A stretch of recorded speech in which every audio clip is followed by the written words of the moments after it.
에베소서 5장 22절로 33절까지 말씀 한 목소리로 같이 읽습니다. 시작.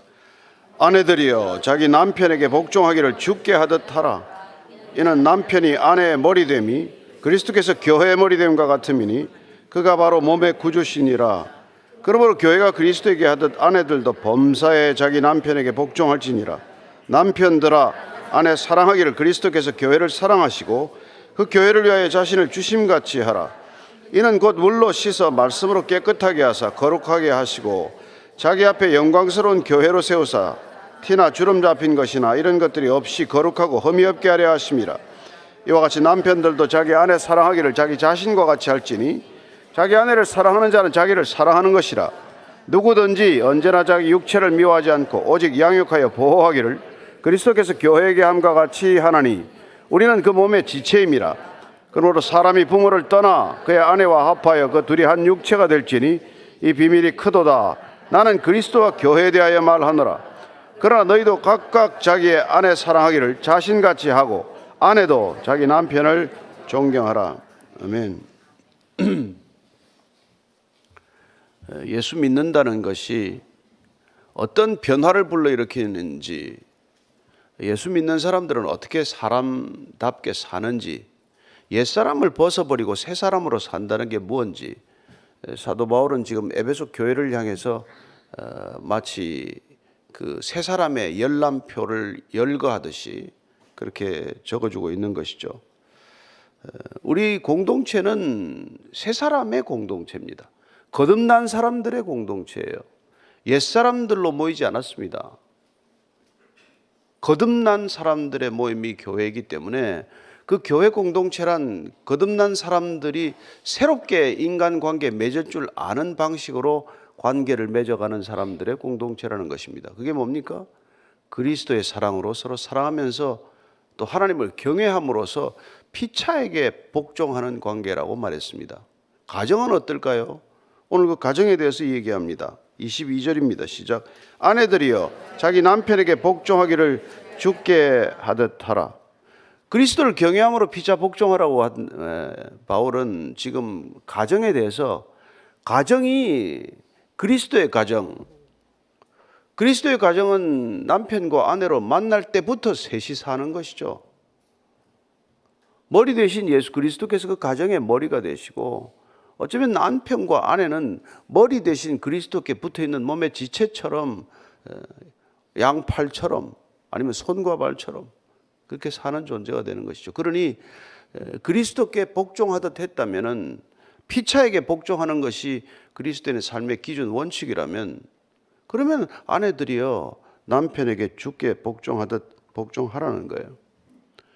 이 세상에 제일 죄인이 안 되는 게 뭐겠어요? 복종하는 거 아닙니까? 뭘 하라고 할 때 아이들이 그냥 순순히 하는 아이들이 몇이나 돼요. 왜 안 되니? 이건 왜식을 꼭 해야 되느냐? 꼭 따지고 묻고 하잖아요. 근데 어쨌건 부부지간이라면은 부탁이 됐건 이렇게 얘기를 하면은 우선 그 말을 받아들여야 된단 말이에요. 왜냐하면은 23절입니다. 시작. 이는 남편이 아내의 머리됨이 그리스도께서 교회의 머리됨과 같음이니 그가 바로 몸의 구주시니라. 예. 남편이 아내의 머리가 된다는 것은 그리스도께서 교회의 머리됨과 같다. 이 남편과 아내의 관계를 교회와 그리스도의 관계로 비유하고 있다 이것이죠. 그리고 바로 남편이 몸의 구주라고 표현하고 있어요. 엄청난 표현이죠. 구주라는 건 구세주라는 뜻이란 말이에요. 그러면 남편이 그리스도와 같은 존재다. 그분이 지키고 보호하고 유지하고 인도하는 분이다. 그런 얘기죠. 그리고 그분이 중심이다. 지금은 이런 얘기 자체가 아무 의미가 없었습니다만, 가정의 중심은 아이들이 아니란 말이에요. 남편이 먼저 중심을 세워줄 때 그 가정은 하나의 질서가 생기는 거 아니에요? 그래서 아내의 책임은 남편을 가정의 중심으로 세워주는 거란 말이에요. 그래야 궁극적으로는 교회적 질서를 만드는 것, 그게 가정의 질서. 가정의 질서와 교회의 질서는 다르지 않다. 그걸 중심으로 삼아라. 자, 24절. 그러므로 교회가 그리스도에게 하듯 아내들도 범사에 자기 남편에게 복종하라. 교회가 그리스도에게 복종하고 순종하는 관계라고 한다면은 아내들도 범사에 자기 남편에게 복종하라. 이거 사람 같아야 복종하죠. 인간 같아야 복종하지. 충분히. 그러니까 남편이 남편답지 못한데 복종이 안 된단 말이에요. 그러니까 남편들에게 지금 어떻게 합니까? 25절입니다. 시작. 남편들아, 아내 사랑하기를 그리스도께서 교회를 사랑하시고 그 교회를 위하여 자신을 주심같이 하라. 사실은 이게 먼저 나와야 될 거예요. 남편들아, 아내 사랑하기를 그리스도께서 교회 사랑하시듯 그리고 그 교회를 위하여 자기 자신 전부를 주신 것 같이 먼저 해야 뭐 존경이 되든 하든 할 거 아니겠습니까? 근데 우리가 이제 바울이 있었던 이 2000년 전 상황을 조금 자세히 살펴볼 필요가 있어요. 왜 이런 표현이 났냐? 이거는 옛사람이 새사람이 되었을 때 이루는 가정의 모습은 그 당시 헬라 세계건, 로마 세계건, 유대 세계건 지금과는 상상할 수 없는 세계예요. 정말 가정 자체가 존재하기나 했나 그런 정도로 사실 여성의 인권이나 지위라는 개념 자체가 없던 시대란 말이에요. 그러니까 뭐 이런 얘기는 하지 않아도 뭐 될 정도의 종속적 존재였단 말이죠. 그 여자를 물건 취급했던 시대예요. 그래서 유대인들이 드는 저 기도문 가운데는 유대인 남자들이 우리가 이방인이나 무슨 뭐 개나 여자로 태어나지 않은 것을 감사하나이다. 이게 기도예요, 기도. 그런 거란 말이에요. 그리고 이 사람들의 이 가정의 원칙은 신명기 24장 1절이에요. 시작. 사람이 아내를 맞이하여 데려온 후에 그에게 수치되는 일이 있음을 발견하고 그를 기뻐하지 아니하면 이혼 정서를 써서 그의 손에 주고 그를 자기 집에서 내보낼 것이요. 이게 모세의 율법에 기록된 이혼 규정인데 이걸 얼마나 제 마음대로 이걸 해설할 수 있겠어요? 예? 여자에게 수치되는 일이 있음을 발견하면 그리고 남편이 그게 기쁘지 않으면 그러면 이혼 정서 하나 써서 그냥 내보내라는 거예요. 그러니까 이게 뭐가 수치스러운 일이냐, 뭐가 기뻐하지 않는 일이냐, 이걸 놓고 해석하는 사람이 누구예요? 랍비들이 해석할 거 아니에요? 그래서 이걸 놓고 해석하는 큰 학파 둘이가 샴마이 학파하고 힐렐 학파란 말이에요.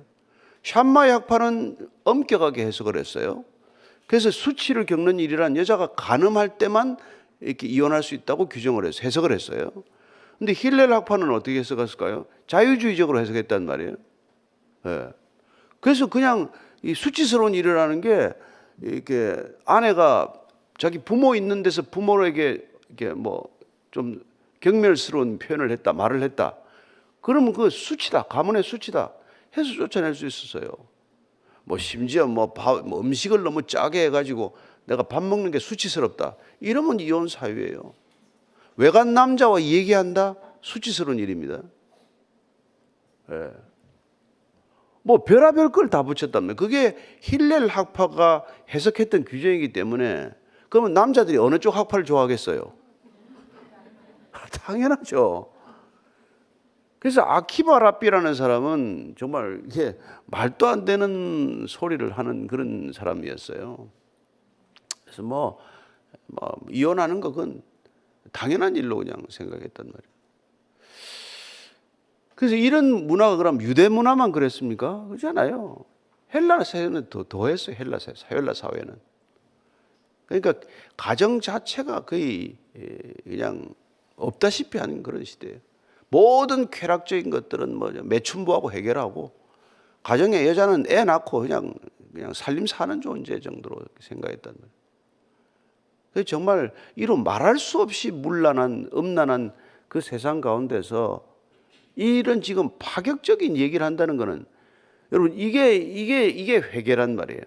세상이 온통 가는 방향과는 정반대의 길을 접어준 게 이게 기독교란 말이죠. 한 남자가 한 여자 데리고 살아라 이게 뭐 말이 안 되는 거예요. 그 헬라 사람들 이해를 못 하는 거예요. 그 고린도 교회나 에베소 교회나 데살로니가 교회 교회 안에 엄난한 문제가 들어와 있는 게 하나도 이상스러운 일이 아니었단 말이에요. 로마는 어땠어요? 로마는 더했어요. 그래서 그 사회학자들은 그 당시에 사회가, 이 고대 사회가 문명이 멸망한 이유 중에 가장 큰 이유가 여자의 지위를 너무 낮춰놨다, 이렇게까지 분석한 사람이 있어요. 여자의 위치가 전혀 없다는 정도란 말이에요. 그래서 헬라 시대 때 문헌을 보면은 한 남자가 결혼했는데 그 남자가 데리고 온 여자는 23번째 여자고, 이 여자가 남편을 만난 건 21번째 남자다, 그런 기록이 있을 정도예요. 그러니까 뭐 이로 말할 수 없이 가정 개념이 문란하고, 그런 엉망진창의 사회를 살았던 세상 가운데서 이게 지금 이런 얘기를 하는 거예요. 남편한테 무슨 뭐 죽게 하듯 하라. 그리고 남편한테는 교회가 그리스도가 교회를 사랑하듯이 그렇게 사랑해라. 이게 무슨 말인지 알아듣지도 못하던 세상에, 이게 말이 안 되는 세상에. 지금도 뭐 비슷하지 않습니까? 지금도.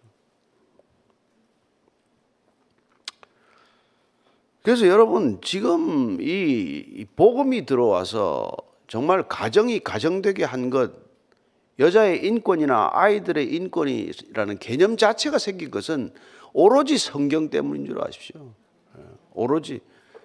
지금 예수 믿어도 가정이 이렇게 흔들흔들하는 가정이 많은데, 예수 안 믿고 무슨 재주로 가정을 지킵니까?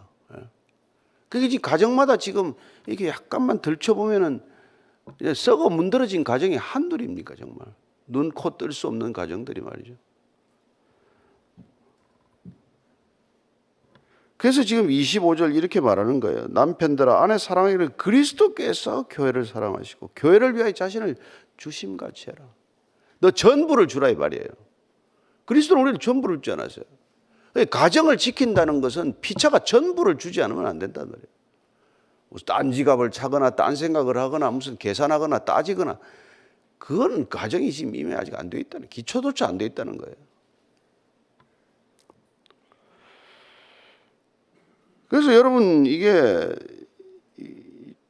26절, 27절 한번 읽어볼까요? 시작. 이는 곧 물로 씻어 말씀으로 깨끗하게 하사 거룩하게 하시고 자기 앞에 영광스러운 교회로 세우사 티나 주름 잡힌 것이 이런 것들이 없이 거룩하고 흠이 없게 하려 하심이라. 그래서 세례식 받은 거다 말이에요. 세례식 받고, 물로 씻어서 말씀으로 깨끗하게 하고 거룩하게 해야 영광스러운 교회가 세워지는 것이고, 그렇게 교회가 세워지듯 가정을 세우는 것, 그게 그리스도인의 가정이란 말이에요.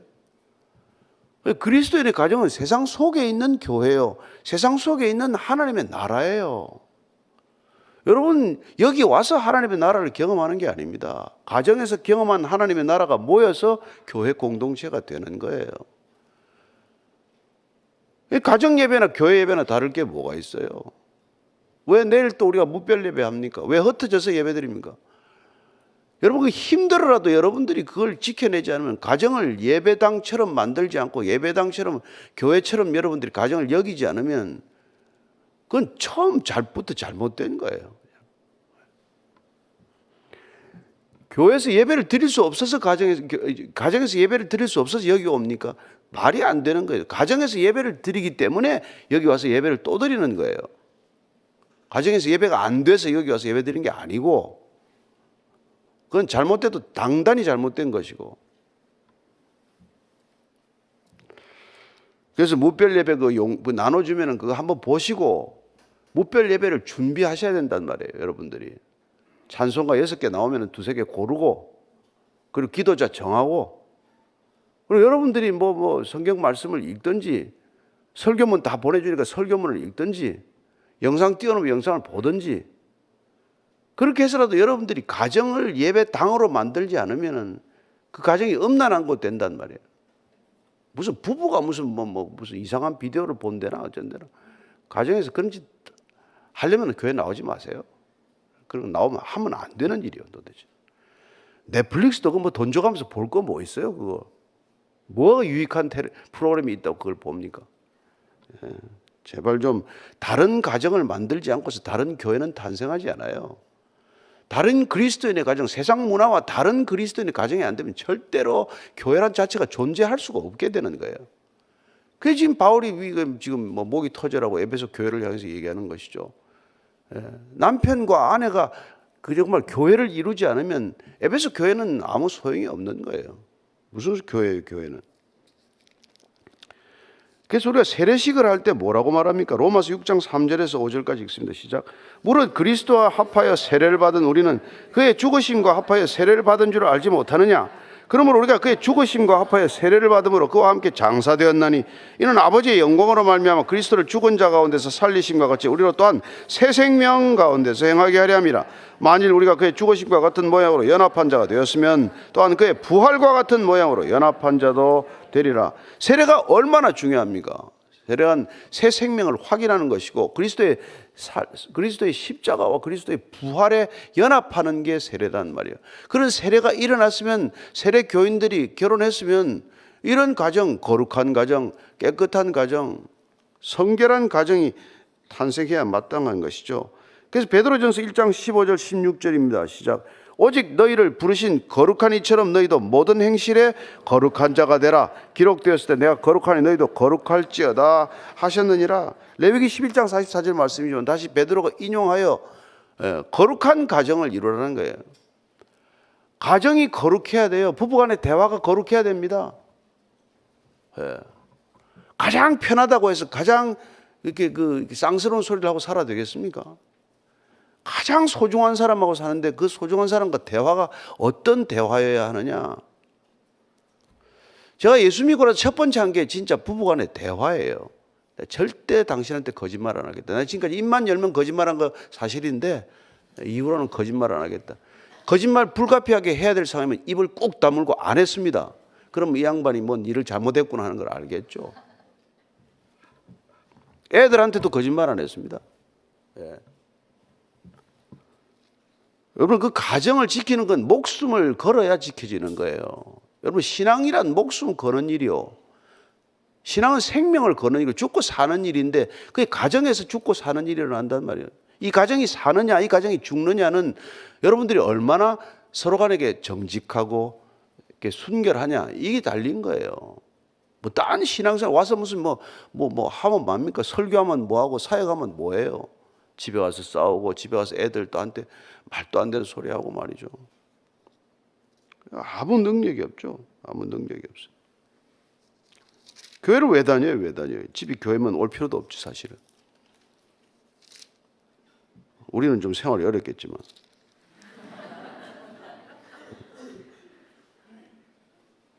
그리고 28절 이하입니다. 시작. 이와 같이 남편들도 자기 아내 사랑하기를 자기 자신과 같이 할지니 자기 아내를 사랑하는 자는 자기를 사랑하는 것이래요. 아내 사랑은 자기 사랑이래요.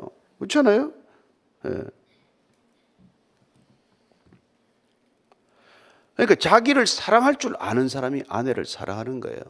자기의 존재 가치를 발견한 사람이 다른 이웃의 존재 가치를 발견하듯 우리가 그리스도를 만났다, 그리스도의 정체성이 내게 회복되었다는 것은 내 옆에 있는 분이 어떤 사람인지를 알게 되는 거란 말이에요. 예수 안 믿고 결혼할 수 있어요? 예수 안 믿고 세례교회는 안 되고 결혼하면 어떤 결과가 나겠어요? 얼마나 고통스러운 일이 일어나겠어요? 인간의 존재 가치, 아내나 남편의 그 가치를 모른 채 결혼하는 거 아니에요. 그러니까 가장 큰 보화를 지어주어도 보화를 모르는 거예요. 보화를 모르는 거예요. 자기 인생 전체를 팔아서 보화를 하나 사놓고도 그냥 갖다 놓고 정작 집에 있으면 그 가치를 모른단 말이에요. 그래서 그 가치를 알면 지킬 이유가 있죠. 내 생명이 귀하다고 여기니까 내 생명을 아깝게 여기듯 그 아내나 남편이 얼마나 소중한 존재인지를 알면 목숨을 걸고 지키는 분이 되는 것이죠. 자식 귀하다고 자식 지키기 전에 남편이나 아내를 먼저 지켜야 되는 거 아닙니까? 모든 가정은 부부 중심이에요. 자녀 중심되면 큰일 납니다. 자녀 중심하다가 세상을 이렇게 엉망으로 만들어 놓은 거 아니에요. 자녀는 부모의 등을 보고 부모의 입술을 듣고 그러고 자라는 거예요.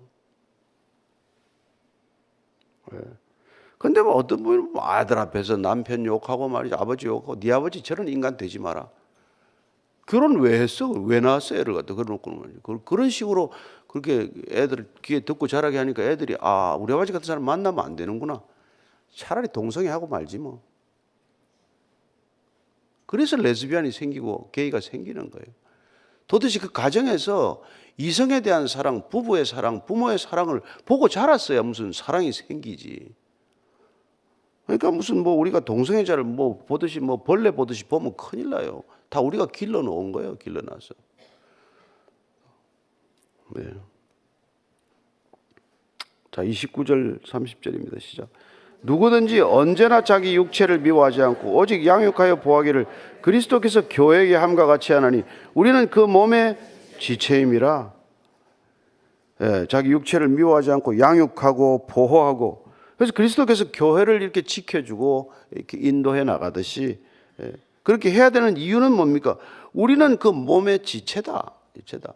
그 지금 사도 바울은 계속해서 부부가 예수님께 연결된 몸의 지체로 또 한번 교회처럼 설명을 하고 있는 것이죠. 예. 그러니까 지체라는 건 한쪽이 무너지면 다 무너지는 거예요. 그렇잖아요. 예. 초석이 무너지면 다 무너지듯 가정은 어느 한쪽이 무너지면 다 무너지는 거란 말이에요. 그러니까 가정 공동체가 뭡니까? 아버지가 무너지든 아내가 무너지든 뭐 아들 자녀가 무너지든 무너지면 다 영향을 받고 그렇게 무너지는 거라니. 왜냐하면 같은 한 지체니까. 한 지체니까. 그러니까 손이 발을 욕할 수 있습니까? 눈이 코를 욕할 수 있습니까? 왜 간이 무슨 위를 욕할 수 있습니까? 다 내 몸인데, 내 몸인데. 그러니까 부부 싸움, 가정에서 싸움은 있을 수 없단 말이에요. 있어서는 안 되는 일이란 말이에요. 대화할 수 있죠. 서로 간에 충분히 얘기할 수 있지만 무슨 가정에서 무슨 뭐 쌍욕이 나오고 소리가 커지고 그것 때문에 다 애들이, 여러분, 애들 그 가정 상담 들어본 얘기 들어보셨죠? 학교 선생님한테 와가지고 뭐 일기장 내놓으라 그랬더니 오늘도 엄마 아빠가 싸웠다. 내가 큰 소리 안 나는 게 내 꿈이다. 뭐 이런 거예요. 심지어 부모한테 유서를 쓰고 죽은 애가 있어요. 엄마 아빠 제발 그만 싸우라고. 애가 죽은 애들이 있어요. 그만 싸우라고. 32절 32절입니다. 시작. 그러므로 사람이 부모를 떠나 그의 아내와 합하여 그 둘이 한 육체가 될지니 이 비밀이 크도다. 나는 그리스도와 교회에 대하여 말하노라. 예, 여기까지만. 사람이 부모를 떠나 아내와 합하여 한 육체가 될지다. 창세기 2장 24절이죠. 한번 더 읽어드릴게요. 이러므로 남자가 부모를 떠나 그의 아내와 합하여 둘이 한 몸을 이룰지로다. 아담과 그의 아내 두 사람이 벌거벗었으나 부끄러워하지 아니하더라. 여러분, 부부란만이 벌거벗어도 부끄럽지 않습니다. 사람이 크면 부모 앞에서도 벗는 게 부끄러워요. 형제 앞에서 보면 안 벗습니다. 그러나 부부간에는 벌거벗어도 부끄럽지 않은 관계가 됐단 말이에요. 그러니까 부부지간에 허물을 잡는 거는 그건 가장 못된 짓이요. 그렇잖아요. 부부관계는 서로의 약점을 드러내도 안전해야 된단 말이에요. 내가 무슨 허물을 드러내더라도 부부관계는 적어도 안전해야 된다 말이죠. 그게 벌거벗어서나 부끄러워하지 않는 관계 아닙니까? 예. 그래서 그게 교회란 말이에요. 그게 그래서 천국이란 말이에요. 있는 모습 그대로라도 아무 불안하지 않은 것, 내가 무슨 가드를 올리고 무장하지 않아도 안전한 곳, 이 세상에 유일하게 그런 곳이 가정이란 말이에요. 세상은 옷을 아무리 껴입어도 벗기려고 눈에 불을 켜고 신상 털기를 하는 곳 아닙니까? 여기서 무슨 평안이 있습니까? 그러나 가정은 우리가 물론 조금 조심은 해야 하지만 서로의 관계를 위해서 예절을 지키지만, 그러나 우리가 이렇게 위선할 필요가 없고 우리를 꾸며댈 필요가 없는 곳 아니에요. 숨만 들어도 숨소리가 뭔지 아는데 거기서 무슨 소리를 하겠어요. 그래서 그 비밀을 우리가 아는 것. 예. 그 교회도 마찬가지라는 거예요. 가정과 교회는. 여러분들이나 저나 말이죠. 여러분들 제 약점을 얼마나 많이 알겠어요. 예? 나도 여러분들 좀 알지만 우리가 서로 사랑하기로 했으니까 사랑은 허다한 허물을 덮는 거 아니에요. 그죠? 예. 그래서 우리가 이 가정을 이 가정에서 다 일어난 문제지. 여러분, 아담과 하와 잘 살았으면 교회에 있을 필요도 없어요. 아담과 하와가 타락하는 바람에 이게 지금 주님께서 다시 하나님의 나라를 회복해 하는 모델로 준 게 교회란 말이에요. 가정과 교회는 동일한 원리요, 동일한 기초 위에 세워져 있고, 그리고 그건 하나란 말이에요. 그래서 가정은 작은 교회요, 교회는 큰 가정이다, 이렇게 말하는 것이죠. 그런데 그게 무슨 사역이 필요하고, 그게 무슨 직분이 필요하고, 뭐가 필요해요? 사랑이 없으니까 다 그런 일을 하고 앉았지. 그래서 가정과 교회는 사랑이면 충분한 곳입니다. 예. 진실한 삶이면 충분한 곳이에요.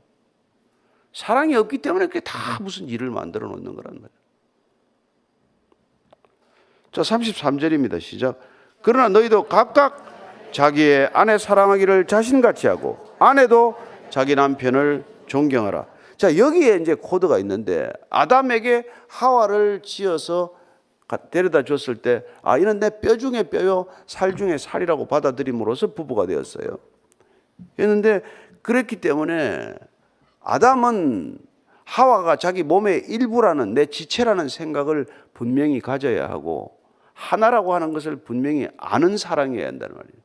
그래서 자기 사랑하듯 아내 사랑해야 되고, 아내 사랑할 줄 아는 게 자기를 사랑할 줄 아는 것이고, 자기를 제대로 사랑한다면 당연히 아내를 제대로 사랑하는 사람이 되어야 마땅한 것이고, 아내는 이 아담의 일부를 떼어내어서 만들었기 때문에 그 몸의 일부에서 떨어져 나온 나를, 그걸 존경하라고 표현하는 거란 말이에요. 너 어떻게 네 몸의 일부까지 나를 주냐? 그런 대상에 대한 존경심을 가지라고 해서 여기 남편을 사랑하라고 말하지 않고 존경하라고 우선 표현하는 거예요. 존경하다는 세 가지 뜻이 있습니다. 하나는 두려워하라예요. 두 번째는 존경하다는 거고, 세 번째는 경외하라는 겁니다. 그래서 하나님을 우리가 경외한다, 경외심도 같은 단어를 써요. 예, 이 두려움에서 표현된 거란 말이에요. 예, 아내는 남편의 일부로서 떨어져 나온 존재란 말이에요. 재료가. 그래서 내게 재료를 공급한 그분께 대해서 다시 돌아가는 걸 에제르, 돕는 존재로 돌아간다고 표현한단 말이에요. 다시 그분의 빈 곳을 채워주는 존재. 그렇잖아요. 하나 뚝 떨어져 나가버렸다가 다시 돌아왔으니, 예. 그리고 돌아오는 태도를 존경하는 태도라고 말하는 거란 말이죠. 그래서 남편이 아내를 사랑하되 그리스도께서 교회를 사랑하듯 사랑하고, 또한 아내들도 남편을 사랑하되 경외심을 가지고 존경하는 마음으로 사랑하라. 이게 가정의 비밀이라는 거예요. 이게 교회와 가정의 비밀이다. 이렇게 지금 사랑하라고 에베소 교회를 향해서 얘기하고 있는 거예요. 그게 거듭난 사람들의 삶의 방식이다. 그게 옛사람 벗어버리고 새 사람이 된 교회의 존재 양식이다, 이 얘기예요. 한번 살아봅시다. 그렇게 살아야 돼. 그렇게 사는 게 우리의 목적이라면. 그거 취미생활이 아니고 목숨 걸어야 돼. 전부 올인하는 거예요. 가정에 올인해야 됩니다. 여러분들이 교회 사역에 내가 올인하지 말라고 지금 일하지 말라는 거 아니에요. 우리야 사례 받으면서 일하는 사람들이지만, 여러분들은 가정에서 하지 않는 일 여기 와서 하지 마세요. 가정에서 설거지 안 하면 여기 와서 일할 필요도 없고, 가정에서 쓰레기 안 치우면 여기 와서 할 필요도 없어요. 여러분들은 가정이 먼저란 말이에요. 하나님이 먼저 가정을 주시지 않았습니까? 그 가정이 교회되게 하는 게 저와 여러분의 소명이고, 그 가정들이 교회되었을 때 그 교회들이 모여서 이런 큰 교회 공동체가 될 줄로 믿습니다. 예. 그래서 이 세상과 구별되면 당연한 일이란 말이에요. 그리스도인의 가정, 그리스도인들이 모인 교회 공동체는 세상과 같을래야 같을 수가 없다, 이 말이죠. 그죠? 예. 여러분들 다른 사람들이죠. 세상 속에 살지만 세상에 속하지 않은 자라는 그런 삶의 다짐이 있으시죠? 그렇게 또 한 주간 살게 되길 바랍니다. 같이 기도하겠습니다. 하나님 아버지, 어떻게 사랑하며 살아야 할지, 어떻게 존경하며 살아야 할지, 왜 사랑하고 왜 존경해야 할지 주님께서 말씀해 주셨고, 우리 에베소 교회를 통해서 말씀하였듯 우리도 그런 가정, 그런 교회 이루게 하여 주옵소서. 이제는 십자가에서 바로 그 가정 회복을 위해, 바로 그 교회 탄생을 위해 십자가에서 피 흘리고 물 쏟으셔서 천부를 주신 우리 구주 예수 그리스도의 은혜와 하나님 아버지의 무한하신 사랑과 성령의 그 사랑 깨닫게 하시고 매이게 하심이 오늘도 주의 말씀 따라 참된 가정 이루기를 원하고 참된 교회 되기를 원하는 이제 고개 숙인 진정한 그리스도의 제자들 위해, 참된 이 시대 교회 위에 지금부터 영원까지 함께 하시기를 간절히 축원하옵나이다. 아멘.